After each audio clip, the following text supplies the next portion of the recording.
కన్ను నెత్తికెక్కినాయి. నీ మదాన్ని ఖచ్చితంగా దించుతాం, ఏం ఫికర్ చేయకు బిడ్డ.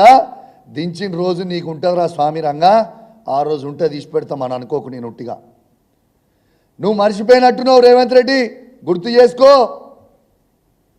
నా ఇంటికి వచ్చి నేను ఆ రోజు కాంగ్రెస్ పార్టీలో ఉన్నప్పుడు నువ్వు నా ఇంటికి వచ్చి నా కాళ్ళు మొక్కినవు, నేను నన్ను పిసిసి ప్రెసిడెంట్ చెయ్యి, దయచేసి సపోర్ట్ చెయ్యి అని చెప్పినావు. ఆ రోజు మర్చిపోయినావా బిడ్డ? ఆ రోజు నువ్వు నా కాళ్ళు మొక్కితే నిన్ను పిసిసి ప్రెసిడెంట్ అన్నాడు నేను చేసిన. కానీ గుర్తుపెట్టుకో,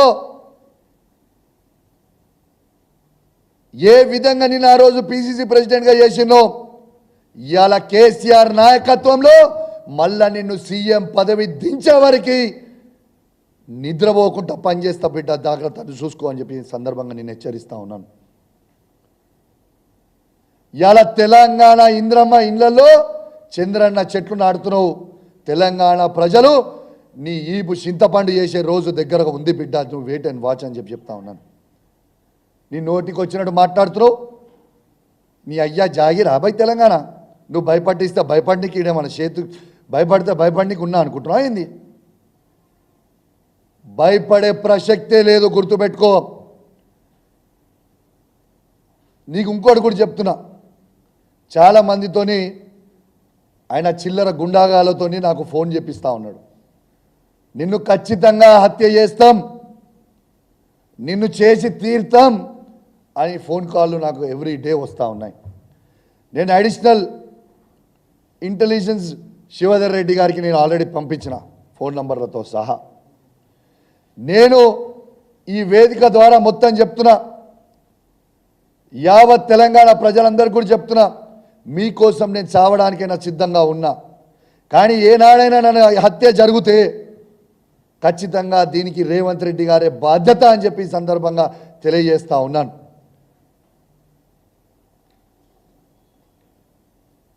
ఇలా తెలంగాణ ప్రజలకి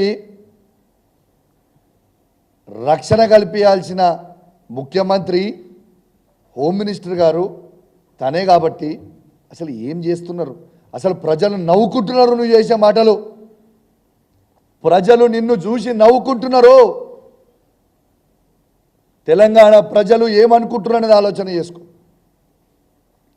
ఇవాళ వాళ్ళ పిసిసి ప్రెసిడెంట్ అయిన మహేష్ గౌడ్ గారు మా కాంగ్రెస్ పార్టీకి సంబంధం లేదంటాడు. శ్రీధర్ బాబు గారు బీఆర్ఎస్ పార్టీ ఎమ్మెల్యేలు కొట్లాడుకుంటున్నారు అంటాడు. రేవంత్ రెడ్డి గారు కూడా మేము చేసినాం అంటాడు. మరి ఎవరు చేసిరు? మీరు ఎన్ని చెప్పినా ఈ తెలంగాణ రాష్ట్రంలో 10 నియోజకవర్గాలలో బై ఎలక్షన్లు రాక తప్పవు. మేము 10 నియోజకవర్గాలలో మళ్ళా బీఆర్ఎస్ పార్టీ జెండాలు ఎగిరేక తప్పదని చెప్పి ఈ సందర్భంగా తెలియజేస్తూ ఉన్నాను. ఖచ్చితంగా బై ఎలక్షన్లు వస్తాయి.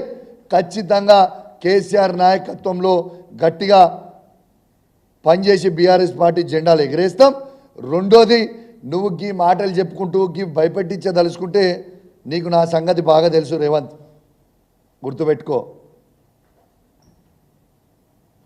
ఏదో రోజు ఖచ్చితంగా బాధపడతావు. కౌశిక్ రెడ్డి జోలికి ఎందుకు పోయినా, నా జోలికి వచ్చినోడు ఎవ్వరు కూడా కథం పట్టించిన తప్పితే నా జీవితంలో నేను ఏదైనా అడిగేసిందంటే నా జీవితంలో విజయమే చూసిన. నాతో పెట్టుకున్నోడు మళ్ళీ తిరిగి వెనుకకి పోలేదు. ఖచ్చితంగా నీకు కూడా అదే అవుతుంది, రాసి పెట్టుకో రేవంత్ అని చెప్పి సందర్భంగా తెలియజేస్తూ, ఇవాళ నువ్వు మాట్లాడిన మాటలు మరొక్కసారి తెలంగాణ ప్రజలందరినీ కూడా ఏ విధంగా ఈ తెలంగాణని శాంతి భద్రతలని నాశనం చేస్తుండో రేవంత్ రెడ్డి అనేది యావత్ తెలంగాణ ప్రజలందరూ కూడా గమనించాలని కోరుకుంటూ సెలవు తీసుకుంటా ఉన్నాను. జై తెలంగాణ, జై కేసీఆర్. Thank you. లాస్ట్ మాట